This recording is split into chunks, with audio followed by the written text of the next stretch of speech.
Hey, this is Lance Wallnau with a Merry Christmas and a Happy New Year. Greeting for every one of you. Normally, we don't get to show this part of our set, but the team did such a beautiful job. I wanted to talk to you right from this here tree and say this. Our broadcast today is about hearing the voice that will make this year victorious for you. I don't care what goes on in the world outside. If you're in the middle of revival, if you're in the middle of visitation, if you're where the angels are showing up, if you're seeing and hearing God, you're in the best days of your life. And we got to start redefining our happiness based upon being in the middle of where God's at and not having everything go the way we want in the world around us. Because in the world, you're going to have tribulation. But in Jesus, you're going to have supernatural peace. So this message today is especially for you. Coming into the new year, why don't you go to lancewallnau.com and sign up for these special Motivational Mondays, I call them. It's starting the week off with power, but get that Motivational Monday. Go to lancewallnau.com and put your name in there, because I'm going to teach right from this week's message.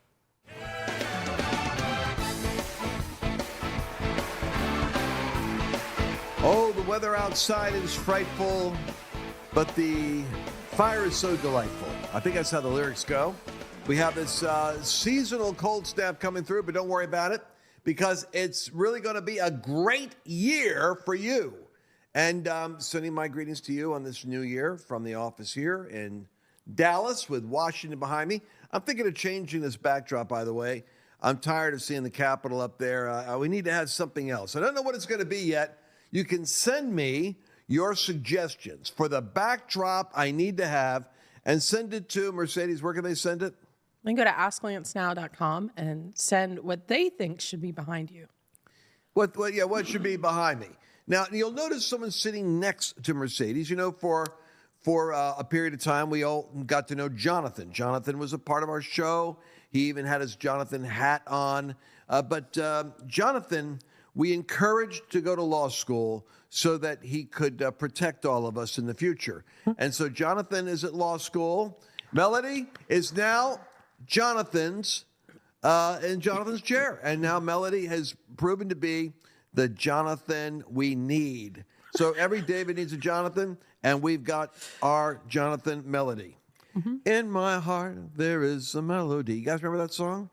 There is a melody, there is a melody.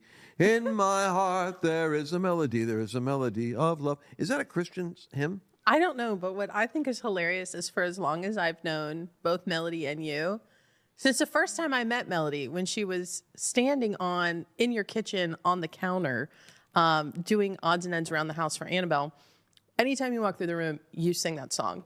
If Melody's around, it's like a trigger, and you will sing that song. And I always look at Melody, and I'm like, has he sung it yet? And I always think it's the first time I've done it. But Melody, this can't be the first time you've heard that song. You know, my mom sang that to me when I was a baby, so it kind of takes me back. Wow. Oh. It was on the birth announcement. What? Yeah. Wow. There's like something prophetic about that then, Yeah. Melody. That is so sweet. Well, In my heart. it's in my heart. There is a melody. Now, Melody, tell the folks out there what it is that you do, because I was trying to give you job functions that Mercedes refused to let you have a minute ago. We always had a pre-programmed fight over, I want Melody to be able to get news from you guys to tell me what's going on out there and what you want me to talk about and what questions you have and what you like. And like I'm asking you now about the backdrop. And I was instructed that we actually have other people that do that. And you go to Ask Lance Now or Ask Dr. Lance. AskLanceNow.com will take you to both Claire and Sherry, who do that full-time, 40 hours a week. They're here for you.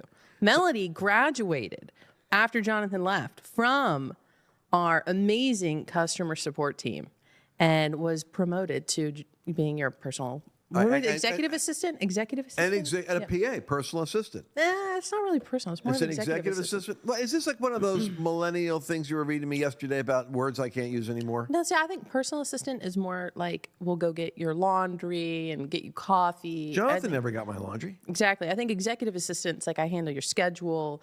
I'm approving things. Those types of things. The things that Melody does. Yes? Basically, I would say, my My role is mostly administrative as far as, taking care of Lance's calendar, if people want to book him for an event. I do handle that communication. I also send product to events ahead of time.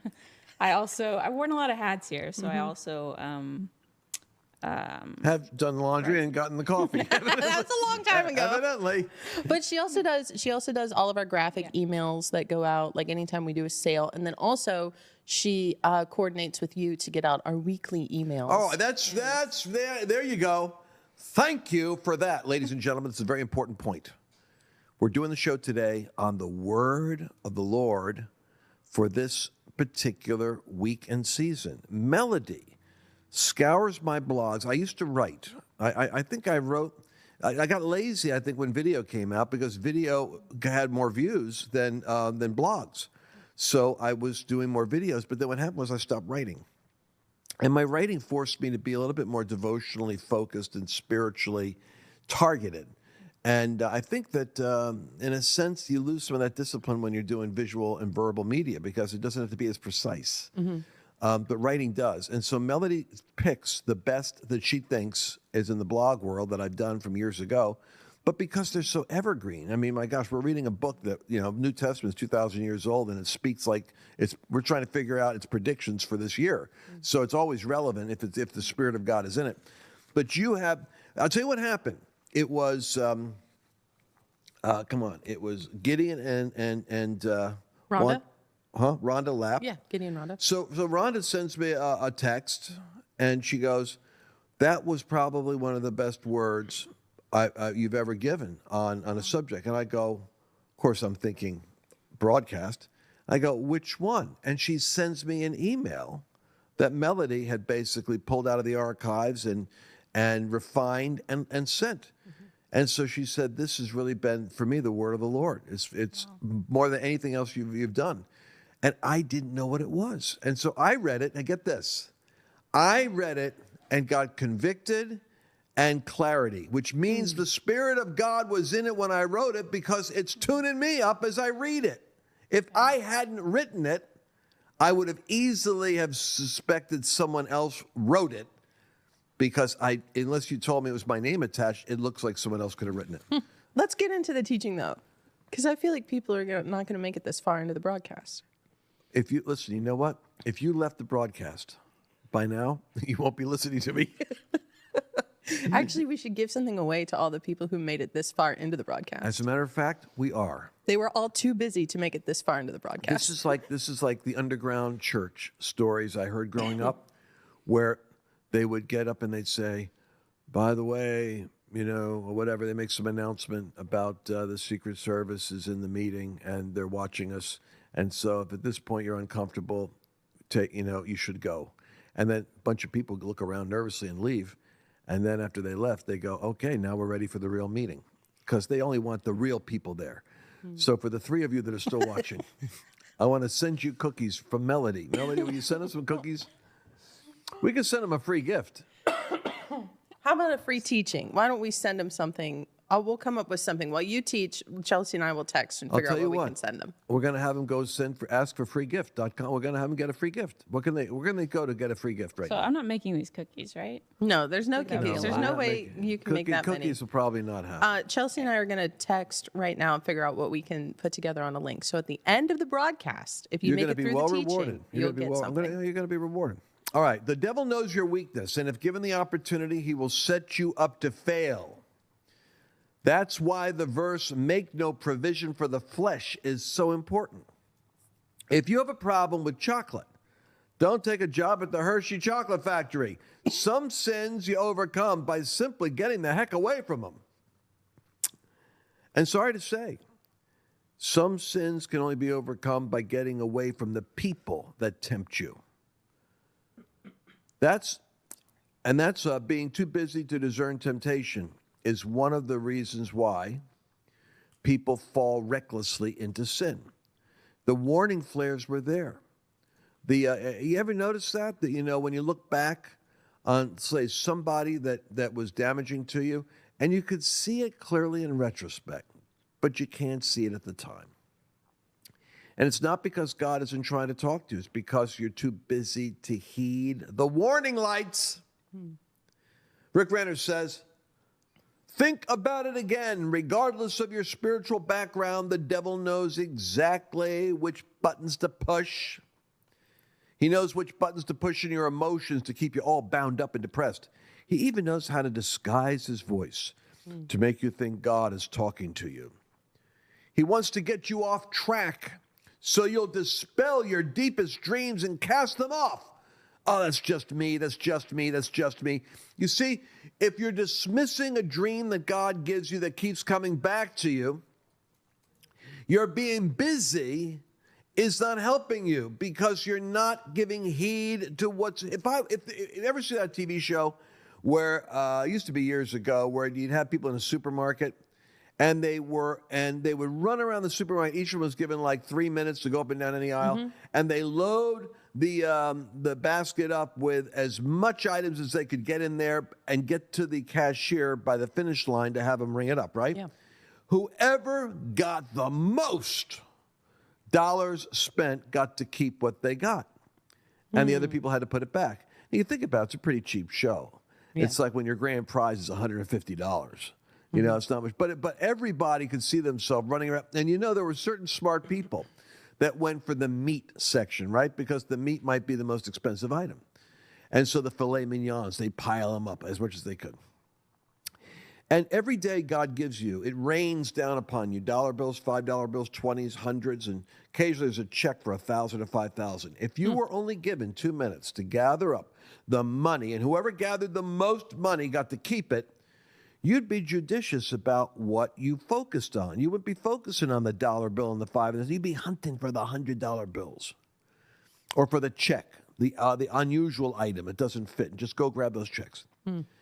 But every day, God speaks, and we go chasing the $5 Instagram, you know, checking the social media, almost like addicts, you know, talking and chattering with people. And God is dropping. Why do we know that? Because the Bible does say that it's called daily bread. Give us this day our daily. Every day God has something to say. Amen. So what if God gives you a dream? You know how this podcast happened? Mercedes is smart about this. I will say this. He's smart about a lot of things, but this is the one area I'm going to acknowledge. That's so nice. Thank you. Smart about a lot of things. Not everything, by the way. Like, for instance, and there's a 1,000 critical cuts parent, of busy. but go ahead. All right. No, she's really good at this. I said to her, I want to do podcasts. I want to do remember this was like 2 years ago. I said I want to do we were doing like Real America's Voice at the time, radio stuff, and I was doing some I might have even been doing like TV stuff now and then. But I kept on saying, I really want to do podcasts. And I was slow getting into podcasting because I thought it was a young people's thing. I was always told, you want to reach young people, they're doing podcasts. I thought, no, my people are older people anyway. They're on Facebook. But Mercedes stopped me one day and she said to someone, you know what? I'm going to look into this podcasting thing because I know Lance. I let him come up with the idea, and if it's him, he'll go to another idea. But if it's God, it keeps coming back to him. And after he repeats, he's been saying he wants to do this for months now, so we're going to look into it. So she knew that if the idea was from me, it would be a flash in the pan, and I generate a lot of ideas because my gift is ideation. That's the one thing I want to throw in there is that you are a forever creator. And so, because it can sound like it's like I'm limiting you in some way, but the reality is when you work with Lance, Lance has 5 ideas every single day, and they all sound like really interesting ideas, but trying to sift through, okay, what's a good idea, what's a bad idea, but then what's a God idea? And so the one way that if you have a creator in your life, the one way I've kind of noticed that is that it does come up repeatedly in some sort of pattern. So there's certain things like that, and that's why we decided to figure all this out. That's why we're doing this right now. So what I want to say to you is, to reel this back in, don't lose the $100 bills because they'll keep on falling. And so you didn't pick it up today, but look tomorrow. Because if it's God, there's going to be a repeat of the impression, the idea, the vision. Have you ever had it that somebody's on your mind and you need to call them? Someone's in your mind, you need to call them. This happened to me yesterday with Annabelle. Oh, yeah, it was actually Al Hartman. So Al Hartman's a friend of mine. I haven't talked to Al in like a year, it seems. And it's on my mind. Call Al, call Al, call Al. And then I overhear Melody coming out and saying, well, Al Hartman called. It's like, I wish I called him first because I was on his mind. He had to pursue me to call me for something. So here's the point. I believe this year, if you will not let the pace of life drive you, but create the margins, the space on purpose where you're looking to cultivate and curate the impression that God is giving you, the still small voice of God is talking. And Rick Renner says, if the devil can push your buttons with certain subjects that get you on an emotional, we all know, you ever have a spouse or someone that's in your family, you know how to trigger them? All you got to do is bring up this or bring up that, and it's like pushing, boom, off they go. And the devil knows how to do that. The devil knows how to do that. He wants to get you off track, and those dreams that you have that are coming back to you, you'll keep dismissing them because you won't recognize the repetition and the consistency of the idea might be God calling you to pursue it. So, next paragraph, that's being smart. It's slowing down out of busy and getting re-grounded in the spirit. Now, here's a major key. How do I sensitize myself to be able to find that sound of God? Well, imagine if, when I use $100 bills, these store owners got these markers and they mark the paper to see what the response is. Mm-hmm. Sometimes they hold them up because there's a certain... Suppose that you had these goggles you could put on, and you could see an ultraviolet stripe put on the currencies that you're supposed to pay attention to. If you had the lights out and you had those goggles on, you could remove the distraction by finding just the marked bills God has for you. There's a way to do that in the Spirit. Jesus said, my words are spirit and they are life. John 6:63. My words are spirit. Please hear me on this. This is technology. God's words here are in some way infused with the divine breath of God in a way that's unique from all the other books I've got on my bookshelves. I've got 20,000 books. Something in here has the breath of God in it. Jesus said, my words are spirit and they are life. But more than that, he says, if you abide in me and my words abide in you, which means if you memorize them, if you read them, if you meditate upon them, they get into your spirit. They get into the deepest part of your design, because your spirit, soul, and body. Your soul is where your mind is. Your soul is where your emotions are. Your soul is where the faculty of choice resides. But your spirit is the intuitive sensing of the realm of God and the intuition of things God is speaking and things to come. It's the realm of communion with the Spirit of God. And I say that because Jesus says, my words are spirit and they are life. My words are like manna you can eat. You can literally take in those words and they produce for your spirit night vision, heightened sensitivity, a greater sense of discerning of what God is saying. Don't make the mistake of feeding your body 3 meals a day, or as Kenneth Hagin would say, you're feeding your body and your soul, on you're feeding your body 3 meals a day. Oh yeah, I got it right here. Don't make the mistake of feeding your body 3 meals a day, hunting for fresh, organic this and that, while forcing your spirit man to subsist on dry crackers and motivational quotes from your favorite preacher book. Your spirit man, the inner man, has to be fed daily. Brother Hagin would say, words of faith come by the Spirit of God, and you can't feed your spirit man crackers and expect to have nuclear power. You've got to actually, your diet will determine your destiny. Mm-hmm. Give us this day our daily bread has to be referring to food and revelation, because Jesus said, man shall not live by bread alone, but by every word that proceeds from the mouth of God. What is proceeds? It's the word in Greek for emotion coming towards you. It literally means God's word has a power coming towards you every day, and you live by what proceeds from the mouth. God's got something to say. My meat is to do the will of him that sent me. His word is meat, his word is bread, and it feeds your spirit. This is daily revelation food sent from God to you to feed your spirit. There is daily revelation. It might be subtle. It might be simple. Well, the other day, the Lord spoke one thing to me.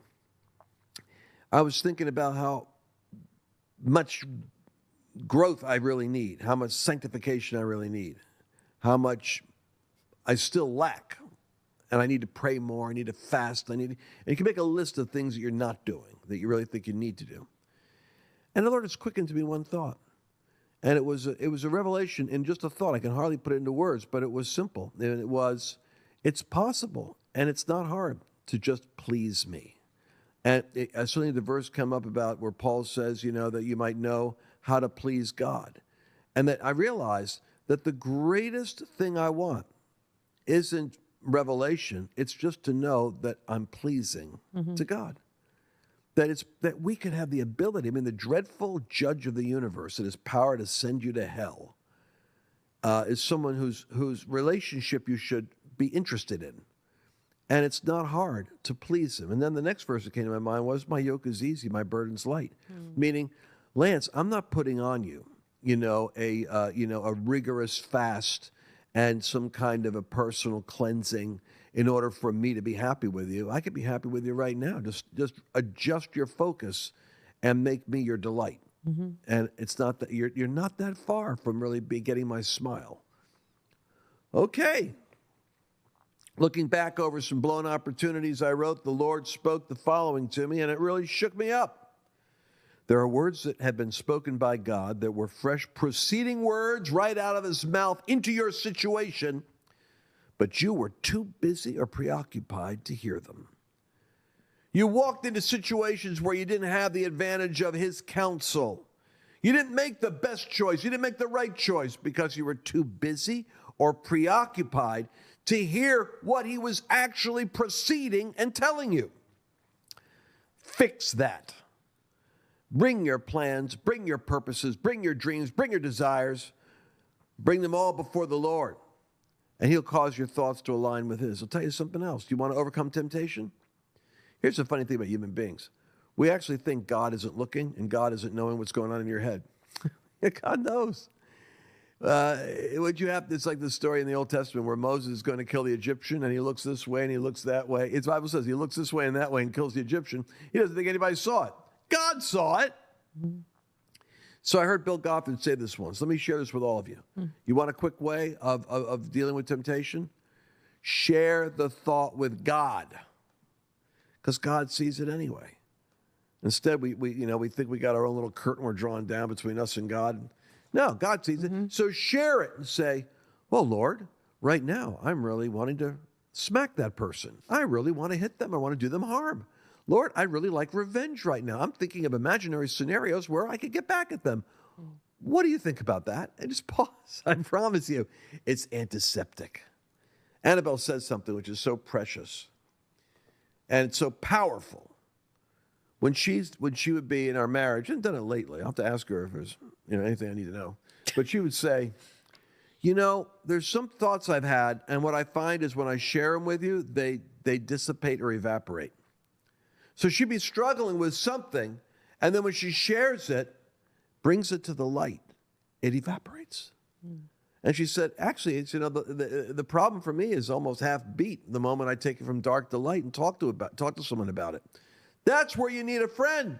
You don't need a friend that's going to go tattling and talking about things. You want someone where you share it, it dissipates. It loses all of its ghastly proportion and menace because you put it out there. And then when you say it, oh, heck, it doesn't sound that menacing when I say it.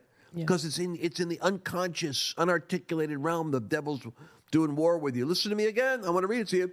Bring your plans before the Lord, and he will cause your thoughts to align with his. I got 29 seconds. Watch this. Go back to the presence. Go back to the preceding words that come from his mouth. Go back to his face. That's how you find his mouth. Don't just seek an insight or wisdom. Seek the face of God. When you find his face, you're going to hear his mouth speak. That's how you go to access the proceeding word. So you just got to have the habit of eating every day. It's called reading the Bible in a place where you're undistracted and can give your devotional energy to it. Discover what heaven has for you today. And if you'll do this or just feed your spirit, your discerning will go up 1,000%. You'll discern God in the midst of the noise, and you'll make better decisions because your spirit is always right. Your soul will get you wrong. And if you want to get more of these powerful, do we do these weekly, Melody? Yes, we do. Every week. I want to read them myself. You want to go to where? LanceWallnau.com and sign up. Put your name and address in there, email address, and we're going to send these to you every week. I want you to be able to get them. I think I might call them Lance's Power-Ups or some kind of Lance's PowerPoints, or I'm going to give them some kind of a name. Right now we call them Motivational Mondays. But Motivational Monday. that's us. Well, that's cool. Yeah. I like that, Motivational Monday. Can I get a couple things in, though, before you land the plane officially? I can. I just saw the countdown clock. I got nervous. Go I know ahead. the plane's landing, and I got to get this in. So we did tell everybody at the 20-minute mark that we would give something away at the end of the broadcast. So I want to make sure we honor that. We've decided to give away level 10 secrets. So if you were to buy this on the website, it's $295. So hopefully you're not mad I'm giving that away. But it's level 10 secrets, and you can go to lancewallnau.com/level 10 secrets and put your email in and your name in, and it will be sent to you in about 2 to 3 minutes. So enjoy. $295, and you're getting it for free. I figure because it's when you talk about power-ups, they're bite-size, all the P's on the level 10 graph. They are. And it thought for the new year it would be good, and we're talking about like dreaming with God. I love it. I love it. Matter of fact, I think we ought to do this. We ought to focus on this for a couple of broadcasts, which is those putting those P's in alignment. So, for instance, what is your sense of God's purpose now that you're proceeding with God into the new year? What's your sense of the plan to get there? Melody, thanks for joining us in the program. Thanks for having me. And people look forward now they got a face with a name. I'm Mercedes. Always great to have you on. Yeah, Melody comes to a lot of events too. When you speak places, she'll normally do the product table. People confuse Melody and I sometimes. Like, are you Melody? And they'll ask her, are you Mercedes? Oh, wow. It's confusing. But I'm the blonde and then Melody's the brunette. Well, and nobody ever confuses me with either of you. Thank God for that, because I'm Lance and I'm neither a blonde or a brunette. But I look forward to seeing you all tomorrow, because this is a great week and a great time to be alive. And I hope you got something out of this. If you really got something out of this, then sign up right now. So every week you could have this kind of a quality of spiritual infusion into your life. So I'll tell you what, it convicted and challenged me. And I believe that I'm going to be reading my own writings from the past. It's like letters to the future self. You know, I wrote this years ago, and I'm reading it now and getting convicted. This is when it's born of the Spirit. And we'll see you tomorrow. Have a happy, happy, happy New Year. Did you enjoy this latest episode? Please remember to share it with your friends, because the more knowledge you have, the better equipped you are to navigate the world